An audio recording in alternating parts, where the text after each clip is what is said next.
Hello, everyone. Welcome to the Local Government Education webinar. This is our annual update on federal legislative issues. My name is Ann Silvas, and I'm with University of Illinois Extension. Last week, just a reminder, last week we hosted the state legislative update, and that is available on our archived web resource in case you missed that. And today we will have the federal legislative update. We're really pleased to have Erin Hurley. Erin's complete bio is available on the registration page, but I just wanted to give you a short introduction. Erin is the Associate Legislative Director of Finance, Pensions, and Intergovernmental Affairs for NACO, the National Association of Counties. Erin works with county officials across the nation to set NACO's policies on matters pertaining to the financial resources of counties, fiscal management, federal assistance, municipal borrowing, county revenues, federal budget, federal tax reform, elections, and Native American issues. So Erin, we're so glad that you are joining us today to talk about the federal legislative picture. So I'm handing it over to you. Great, thank you so much, Ann, and good afternoon, everyone. As Ann mentioned, my name is Erin Hurley, and I serve as the Associate Legislative Director for NACO, handling our Finance, Pensions, and Intergovernmental Affairs portfolio. And actually before that, I handled NACO's Human Services and Education portfolio as well. But thank you again to Ann and Nancy and Illinois Extension for inviting me to speak on today's webinar to provide you all with a legislative update on some of the ongoing federal policies that are impacting counties. Before we jump into the body of the presentation, I wanted to provide you all with a quick overview of what NACO is, how we advocate on behalf of county governments, and specifically how the state of Illinois is a key partner within NACO's overall membership. So first, as you can see on the screen, this is a map of actually the counties that are currently members of NACO. So 86 out of the 102 counties in the state of Illinois are actually NACO members. So an extremely active state, and we are so thankful for Illinois County's membership. So again, we work very closely and quite frequently with the state of Illinois on many federal issues that are of importance to not only the counties within the state of Illinois, but across the country as well. So now, what is NACO? NACO is the only bipartisan national organization that represents our nation's 3,069 counties. And through our membership and our NACO staff, our key role is to advocate county priorities when it comes to federal policymaking. In addition to our advocacy and policy side, we also work to elevate and disseminate proven and effective county best practices across the country. And this is really, this can include, but is by no means limited to, best practices around resiliency, workforce and economic development, child welfare, as well as disaster recovery. And then another key component is that we really work to connect county leaders with one another. How we do this is during our in-person conferences, our webinars, and other online resources, as well as various policy steering committees and caucuses. Ultimately, we want to connect county leaders across the country with one another so that they can understand what's happening in their respective communities, share those best practices, and bring them back to their communities in an effort to, help their residents the most that they can.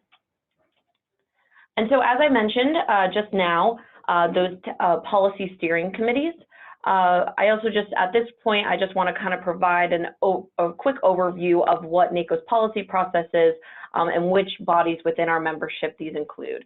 So on the screen, you can see NACO's 10 policy steering committees. These committees are really tasked with developing our overall policy. And what we really ask them to do is that they come together during our conferences to consider and vote on what we refer to as policy resolutions. And again, overall, that really kind of sets NACO's policy agenda each year. And as you can see on the screen, these committees cover a wide range of issues. Really, what we like to say here at NACO is that they cover actually all domestic policy from A to Z.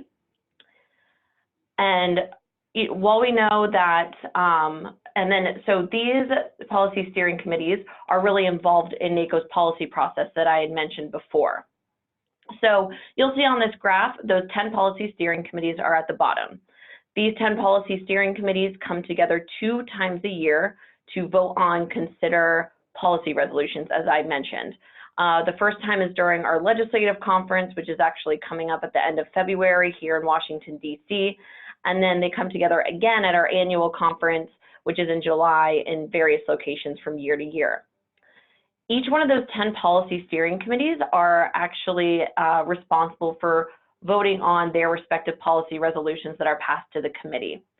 Once members of those 10 different policy steering committees consider and vote on policy resolutions, they then move on to our board of directors, which is about 120 county elected officials from across the country.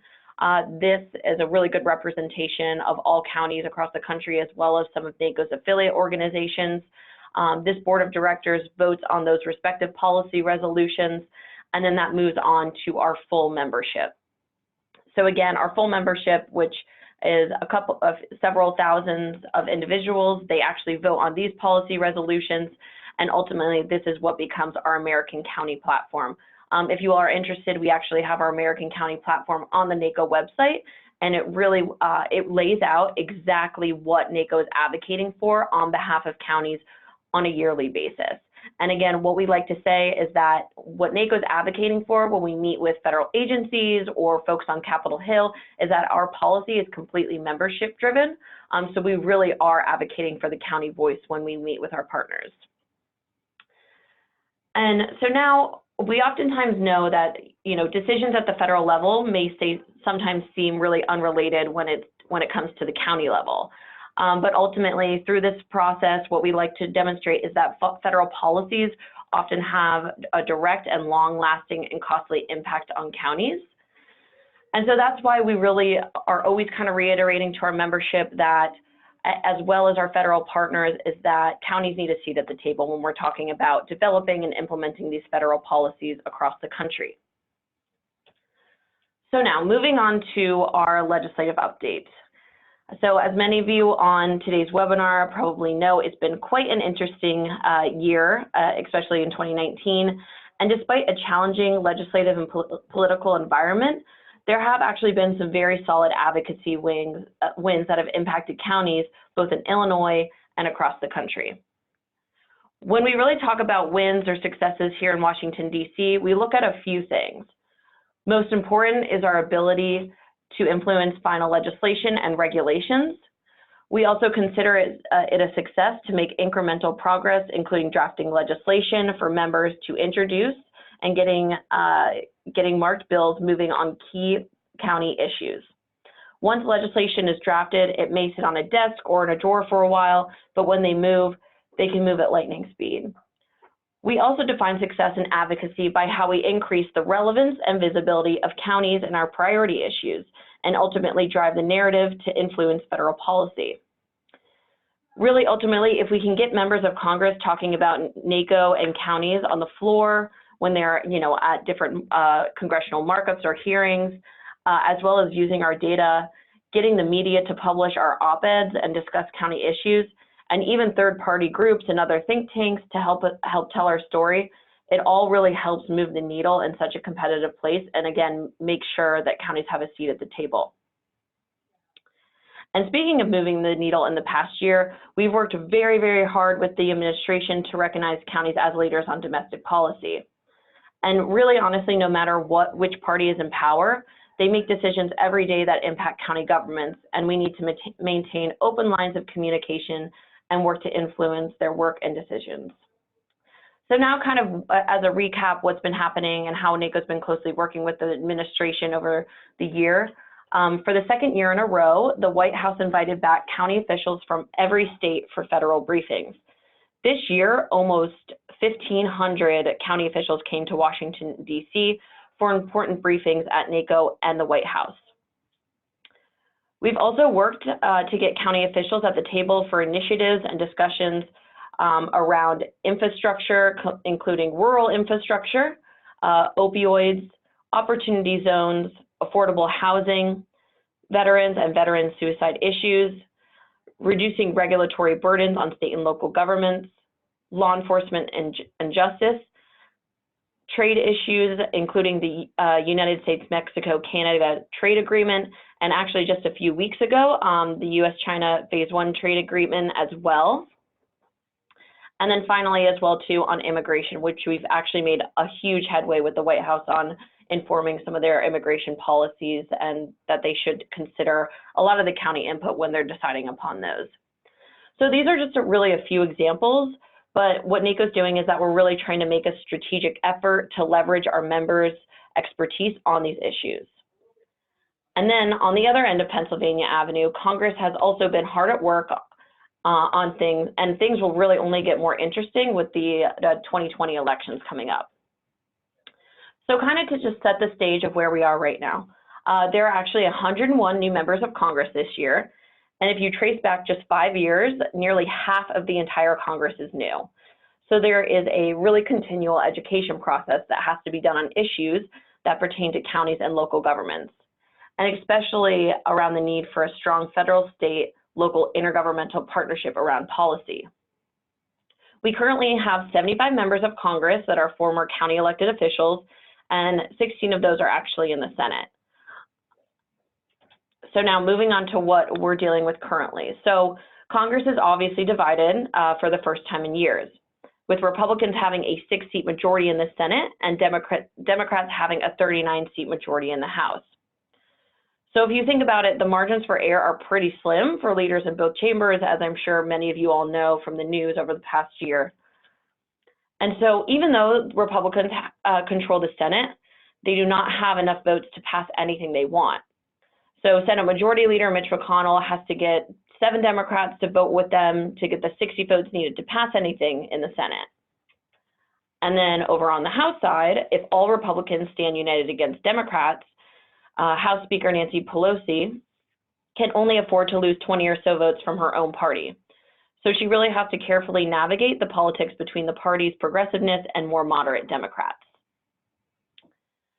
And when moderate Democrats groups like the Blue Dogs and New Democratic coalitions want to flex their muscles, they have to have enough members to make party leaders listen. In fact, we saw that back in November, early on, when those newer Democrats threatened to not provide House Speaker Nancy Pelosi the vote she needed to become Speaker unless she agreed to some rules and changes. So again, just kind of setting the stage for the different chambers and where we currently are regarding both parties and chambers dynamics. So now, looking at bills so far this Congress, there have actually been almost 8,000 bills introduced in both chambers. And among that 8,000, there have only been 65 signed into law. This is actually a little bit off pace for 2017, the last non-election year, when the president signed 96 bills into law. So again, 8,000 bills have been introduced and only 65 have been passed. And while that does not sound extremely progressive, or that they've made a lot of progress, it's strangely enough, actually, if you look at history, Congress actually passes more bills in a presidential election year than they do in off years. And sometimes it's actually doubled. And now, of course, since we're speaking of an election year, we are just a year out, less than a year out from the 2020 elections. And not only does the president face re-election, but so do many in Congress. So we're really kind of trying to gear up for whatever switch that may be. And so looking at the elections when it comes to both the House and Senate, in the Senate, 35 of the 100 senators face re-election. As I mentioned before, Republicans hold the majority of these seats, with 23 up for re-election, and Democrats have the other 12 seats up for re-election. If Democrats are able to gain 4 seats, they would take control of the Senate. Netting 3 seats would result in a tie, and the majority would be decided by the vice president's party. And then again, as we know, Elizabeth Warren and Bernie Sanders are both running for president. If either one of them actually become the Democratic presidential nominee and defeated President Trump, then the GOP governor of their state would name an interim senator until a special election could be held. And then on the House side, all 435 members are up for re-election. Right now, Democrats are defending their majority after a net gain of 40 seats back in the 2018 election. So ultimately, Republicans would need to gain around 18 seats to flip the chamber. So now that we've kind of set the stage for what Congress looks like right now and projections after the 2020 election, let's look at the status of some of those federal policies that are impacting counties. So right before the holiday break, and actually nearly 3 months after the start of the fiscal year 2020, Congress was able to reach an agreement on a two-part spending deal to fund the government through September 30th of 2020. The two packages, which actually totaled more than 2,300 pages and a total of $1.4 trillion, they contained several key wins for county governments, which I actually will highlight throughout today's presentation. And I do want to note that NACO put together a comprehensive analysis on the spending agreement that highlights everything of importance to counties, and I definitely urge you to go on our website to check out that comprehensive analysis. Again, really outlines a lot of the key priorities that were included in the spending bill. We were really, really happy to see. So now, moving on to some of the key priorities that I just mentioned. So first up, let's talk about some FCC regulations.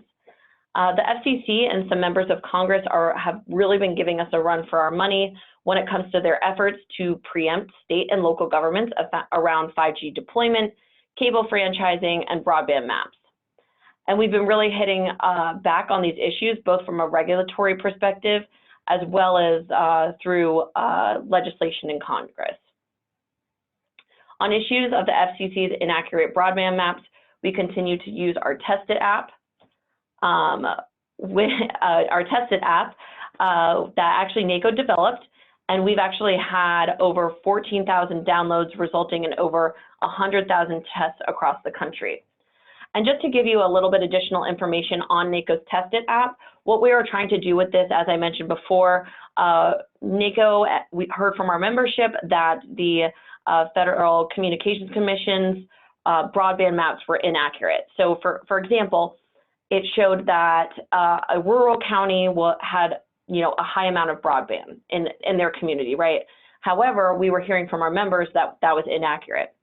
So NACO worked with an outside party to create this Tested app. You can actually download it on your phone, and from wherever you're standing, the app will actually measure your broadband availability and how strong it is, and it records that.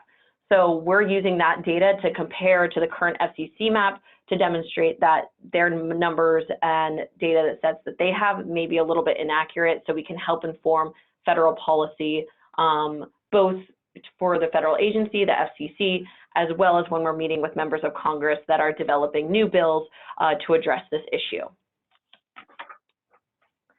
Now, moving on to our next topic, NACO continues to be a leading voice when it comes to revising federal policies around mental health care in jails, especially the Medicaid inmate exclusion policy.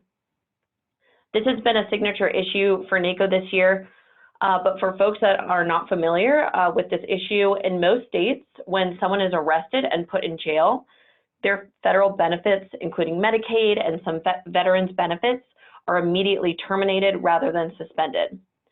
And this is prior to conviction, meaning they don't receive their due process rights either. So to address this issue, NACO established a task force with the National Sheriff's Association and have successfully had a number of bills introduced that would reverse this policy. And actually, there were two bills that were released late last year in 2019. NACO's endorsed both of those bills, and we're working very closely with both Senate offices on those bills and working with a couple of House offices to see if we can find sponsors for companion legislation. And actually, I do also want to note too, ahead of NACO's legislative conference at the end of February, NACO and the National Sheriff's Association will be releasing our joint report that will include key policy recommendations for state and local governments when we're thinking about the Medicaid inmate exclusion policy. And once that's released, I definitely urge you again to check that out on our website. It'll be a really great resource as well for not only for counties, but also for our state and federal partners as well too. Now, turning to infrastructure, but before I begin and provide you with an update of what's going on in this area, I want to just throw some quick facts at you. So across the country, counties actually own 46% of all public road miles. We also own 38% of the national bridge inventory, and then finally are involved in 78% of the nation's public transportation systems and a third of public airports. And now I actually did want to also throw out some other facts specifically for Illinois. So in the state of Illinois, counties own 11.2% of all public road miles, 15.4% of all state bridge inventory, and then finally 20 out of a little over 400 airports. So again, this just demonstrates that there is a large stake and responsibility when it comes to our nation's infrastructure and the role that counties play in that as well too. So because of the huge role that we play, NACO has been diligently working to ensure that county priorities are included in whatever infrastructure package is discussed in Congress. Although negotiations were stalled for quite some time between Congress and the administration on a comprehensive package, we've still been hard at work working to shape both the House and Senate surface transportation bills. Actually, as a quick update, some of the progress that we've made. In July, the Senate Environment and Public Works Committee passed a 5-year surface bill through the committee that authorizes $287 billion from the Highway Trust Fund, which is about a 27% increase from current levels under the FAST Act.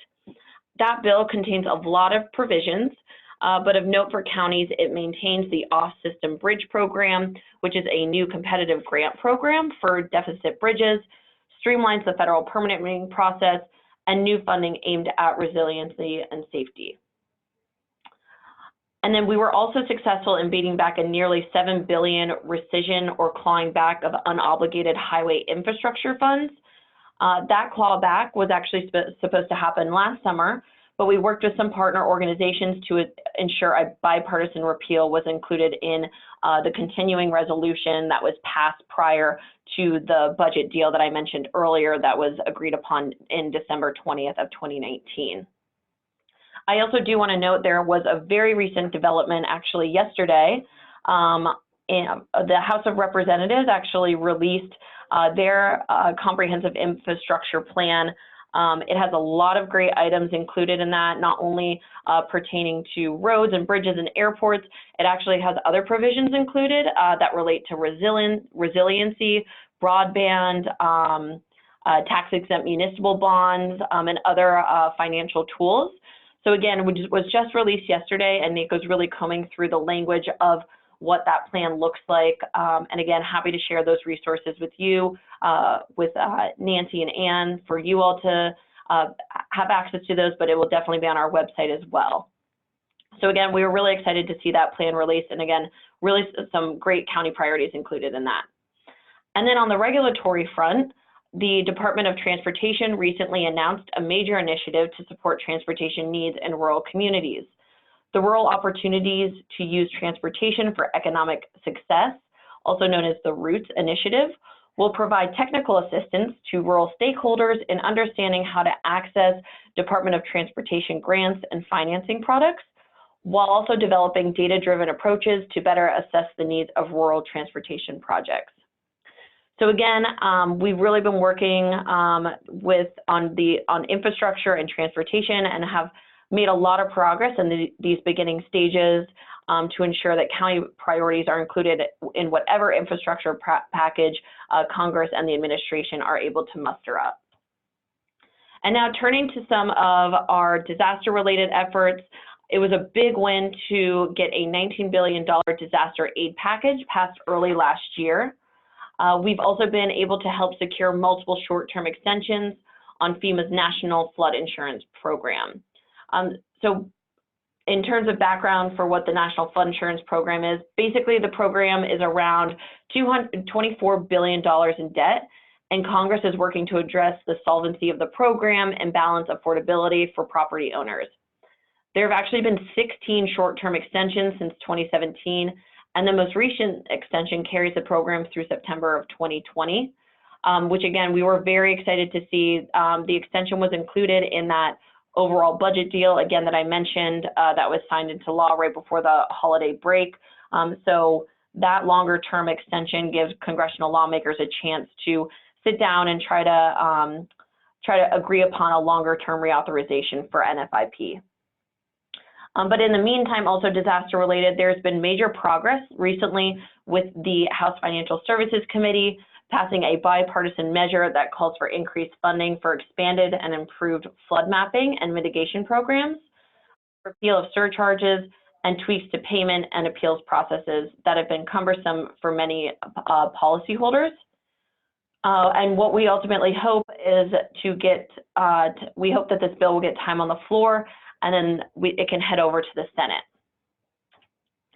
Another key issue that we've been tracking, and a huge policy win for counties, is the repeal of the 40% excise tax on employer-sponsored health benefits, also known as the Cadillac tax. For those of you that are not familiar with the Cadillac tax, it actually was enacted under the Affordable Care Act back in 2010, and it would place a tax on employer-sponsored health plans. As one of the largest providers of employer-sponsored health insurance in the nation, counties would either have to pay significant new taxes to the federal government or ultimately be forced to reduce healthcare coverage for nearly 3.6 million county employees and their families and dependents. So really, it would have cost billions of dollars for counties across the country if this provision was set to go into effect, which it was in 2020. And since the provision was passed into law, we've been able to get the tax delayed. But after almost a decade of working on this, we were able to get bipartisan legislation included in that fiscal year 2020 spending deal to fully repeal the Cadillac tax. So again, very, very happy that this tax was permanently and fully repealed. Again, a huge county priority. And then also on the tax front, some of you may remember NACO's intense efforts around the state and local tax deduction back in 2017.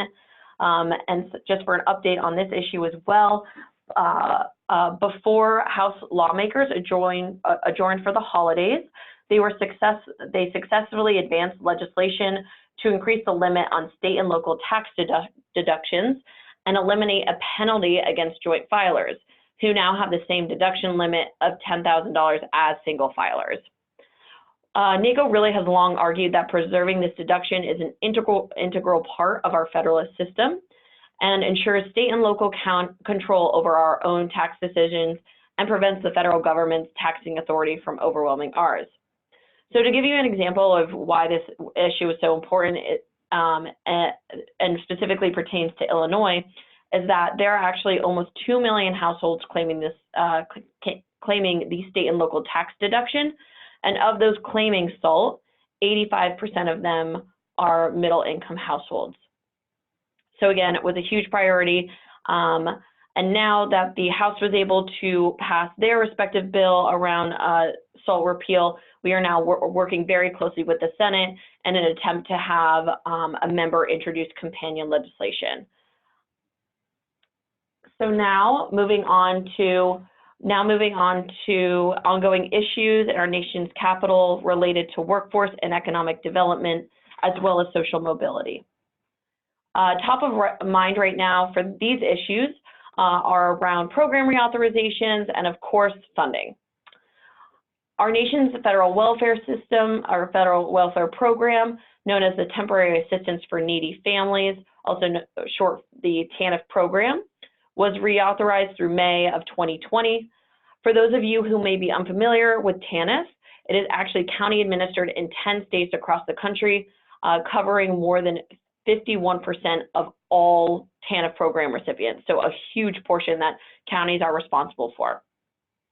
And while NACO was happy to see the program extended until May, we are continuing to work with Congress for a long-term reauthorization of the program, as well as much needed updates. to ensure that program recipients are receiving the services they need to obtain and maintain employment and ultimately work their way up the economic mobility ladder. And then another federal program we are closely tracking is the reauthorization of the Workforce Innovation and Opportunity Act, also known as WIOA. WIOA is set to expire at the end of this fiscal year, so that is September 30th of 2020. And what NACO's main focus for WIOA reauthorization is increased funding for WIOA, in particular Title I, which provides direct funding to states and localities for education and training opportunities for adults, dislocated workers, and youth.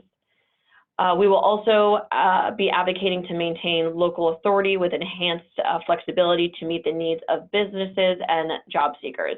So those are two of the key priorities that we have going on related to workforce development and economic mobility. And then I do just want to point out that first bullet on this slide as well too. In conjunction again with the year-end spending deal, there was a provision that included the Family First Transition Act, which will help states and counties transition into a new federal child welfare law known as the Family First Prevention Services Act that helps safeguard children in the child welfare system. So again, the FFTA will provide additional funding to states and counties as they work to meet new child welfare requirements and obligations under that law. And then finally, for this afternoon, just one thing that I did want to note is that, as always, NACO is constantly working on regulations coming from every angle. In the past year, we were able to postpone FEMA's risk rating 2.0 for flood mapping, which could have increased residents' flood insurance costs. As USDA also just released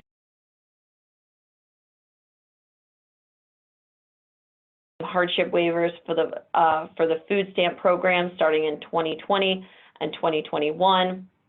And then, as you can see on the screen, the Environmental Protection Agency alone is keeping us very busy. The New Waters of the U.S. rule was actually just released.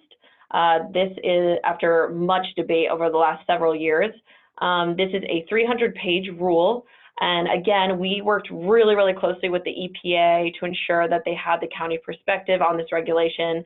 And we're pleased to see there are a lot of great provisions included in that final rule. And again, NACO's working on a comprehensive analysis as well too, which we will have up on our website. We're also working on regulations around the lead and copper rule and drinking water, the Clear Air Act emission standards, and then changes to Section 401 of Clean Water Act permits. So as you can see, there's a lot going on at any given moment, and I really could go on and on, but we're working on everything from drones to elections, funding security, the census, ransomware, and the Water Resources and Development Act. And no matter what the issue, NACO's really always stressing the importance of federalism and the need to have a strong federal, state, and local partnership while developing policy. And so that concludes my portion of the federal legislative update.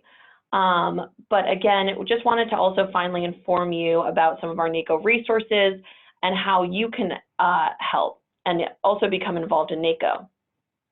As you saw earlier on in my presentation, NACO has those 10 policy steering committees that sets NACO's policy on an annual basis. I definitely urge you all to look at those policy steering committees as well as our various caucuses and other ad hoc committees, because ultimately what we're trying to do through those policy steering committees and caucuses and ad hoc committees is really telling the story of counties in a way that facilitates helpful federal policies for those counties.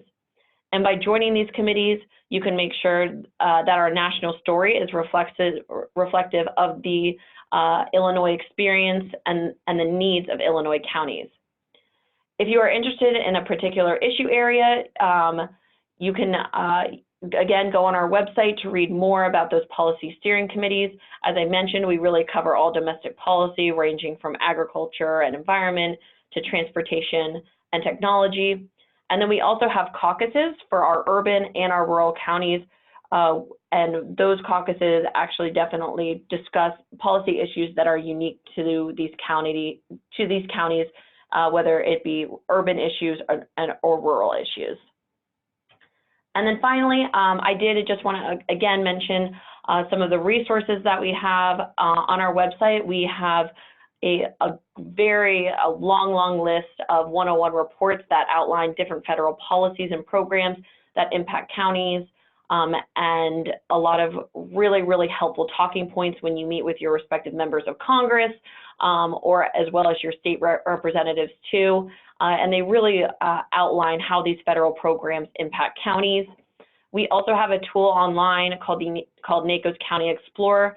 This is an incredible interactive tool that features county and state level data for over 70 data sets, which you can use to compare and learn about counties in the United States. The tool actually houses 15 different types of county and state profiles on topics such as funding for human services programs.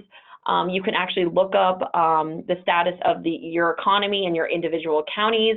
We have profiles on housing affordability, funding for the Community Development Block Grant, and again, a whole other range of items. And this data actually comes from public and private sources and has been analyzed by the data analytics team within our Counties Futures Lab here at NACO. So again, a really fantastic and unique resource for you all to take advantage of. And then I did just want to mention in closing that we have our 2020 legislative conference coming up again here in Washington, D.C. from February 29th to March 4th, excuse me. It is a great opportunity to bring county leaders together. We'll have a bunch of those, all of the policy steering committees that I mentioned will be meeting, as well as the Urban Caucus, Rural Caucus. We have a bunch of great workshops for county best practices, but again, that is coming up. So definitely urge you to check that out online and register if you are able to. So with that, in closing, I just wanted to thank you all. Thank you, Anne, Nancy, and the entire group for inviting me here to speak to you all today on some of the items that are going on in Washington, D.C. that impact counties. And with that, I'm happy to take any questions. Thank you, Erin. There's a couple questions in the chat box. I don't know if you've got your chat box open, but the first one is from me, so I can just ask it to you. You mentioned the Test IT app that NACO has put together, and the state of Illinois is going to make some rather significant investments in broadband, and one of the things that they're working on right now is to get a more accurate picture of where broadband is and is not available across the state. So I'm wondering if we could use that to kind of push out that app so people could record their broadband accessibility, and then if so, how that could be available for our state, how that info could be available for our state. Great question. So yes, so first, definitely anyone can use the Tested app, and it's as simple as just going to the App Store on your phone and downloading it right there. It works anywhere. And that data is extremely helpful. That once you participate in the Tested app, it actually goes directly to NACO's database. We are still combing through the data right now, but we will make that data public. So what I can do is actually our research team, again, is compiling that data, we'll release it. And so I'm sure we'll have specific data for each of the states that will be made available publicly after, again, we are done combing through that data. And how soon do you think that would be available? I would say probably within the next, I'll circle back with our research team, but I would say within the next 3 months. Okay. Thanks. That's really good information for us to have as we think about where in our state we have underserved areas. So there's a couple more questions. Can you see your chat box, or do you want me to read them to you?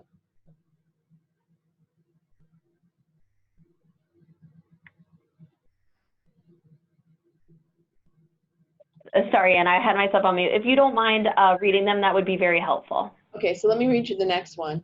Do you have any idea how counties can track whether the legislation around lead water pipes will include funding opportunities for counties or municipalities? Yes. So what what you can do is actually, so our Associate Legislative Director for Environment, Energy, and Land Use, he is constantly updating that policy steering committee about how counties are impacted specifically by those rules as well. We also have resources actually online too. So the individual that's asking this question, I definitely, if you go on our website, you're able to find my colleague's information. His name is Adam Pug, and he always sends out news alerts to the committee about any sort of policy related to lead and copper that will impact counties. I also definitely urge you, in the meantime, you can also go on the EPA's website. They do really great overviews of their rules that can also provide you some additional information specifically on county impacts. Okay, thank you. The next question, cities will need additional funds for low-income households to cover costs replacing the piping between the curb and the house. So that's kind of the little more detail for you. That actually isn't a different question. Okay, so here's another question actually. Do you have a policy on the rollback of the National School Lunch Program and School Breakfast Program nutrition standards for all food sold in school as required by the Healthy Hunger-Free Kids Act of 2010? So that's a great question. While we don't have specific policy on that, we definitely have, again, as I mentioned in my presentation, the American County Platform, we actually have language in there that definitely safeguards funding for specific nutrition programs, whether it be the school lunch program or the larger national food stamps program. So we have overarching policy language safeguarding that funding, those resources for programs exactly like that.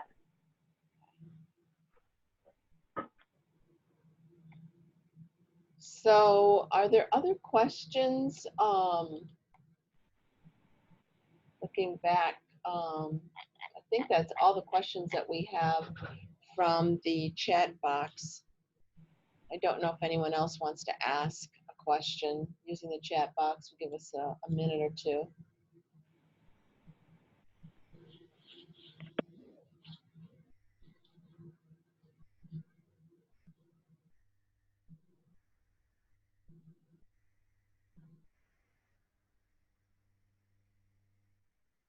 So I'm going to follow up on the question from Mary about the National School Lunch Program. So there's both the funding question, and then there are the changes in requirements that reduced some of the requirements for what were termed as healthy components of the school lunch program. Do you have any info or policy around those changes? So off the top of my head, I do not think that NACO has specific policy around that issue. I think, again, off the top of my head, I think it's more towards the funding and resources, not exactly what types of meals or foods are. But again, I can definitely circle back on that item as well. Okay. So I think Mary's saying that her question was really asking about current administration's desire to roll back the standards, and that was kind of what I was thinking of, that I just asked, that the standards of what qualifies for school lunches has changed. So thanks, Mary, for clarifying. That actually was what I was wondering about too.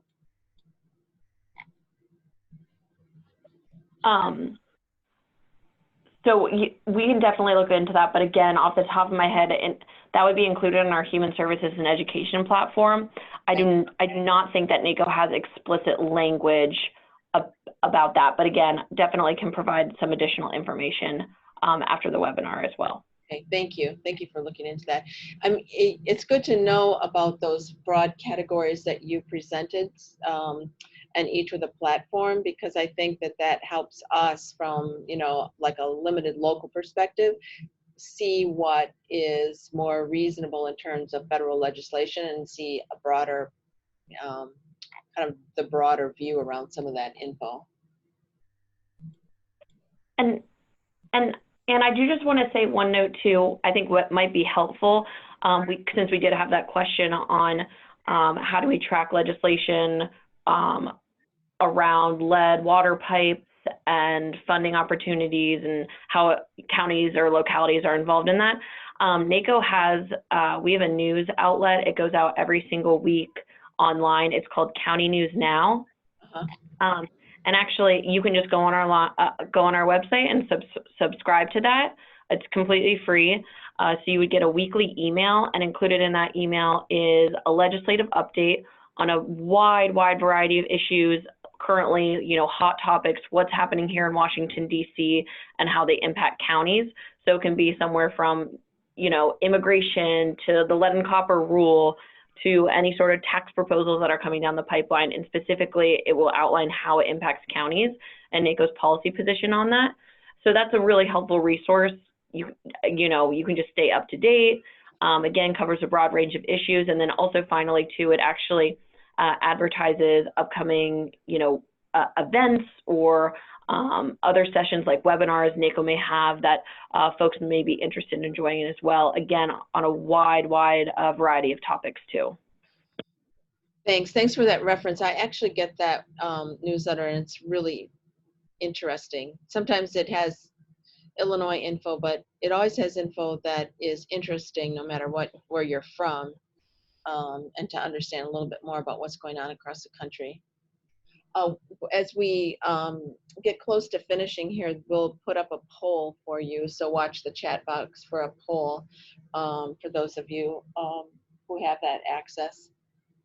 And then I also, before people leave, I just wanted to mention that for this group especially, our next webinar is on the financial stress test, and that really might be of interest to people involved in local government, because it will help you make an assessment of your local government operations. So look for the info on that next webinar that we're going to have. So thanks for putting the poll up, Nancy. And so you can see, you can just log in your poll answer.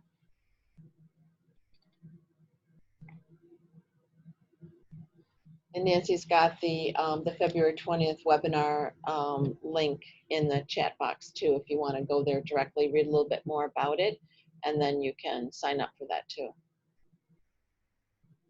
So Erin, one of the things I think we might post as a document in our archive is access to your website and some of the resources that people can find there, including the newsletter, and then the summaries of platforms and positions, category by category, which I've looked at those. Those are really helpful, really useful, very interesting. So thanks for mentioning those and for sharing those and for doing all the work you do.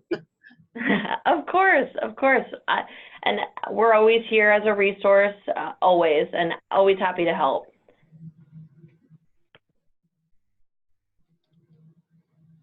So any more questions for Erin before we sign off? I think we covered all the questions in the chat box.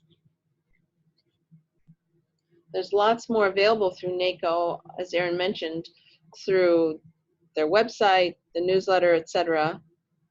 And I appreciate the fact that it's all freely available to anybody who goes to that website. And so many of our counties are members too, that we're getting, I think, really good service from NACO. So with that, I want to thank Erin again for providing information to us today. Thanks for everything you do at NACO, for everybody at NACO. We appreciate it.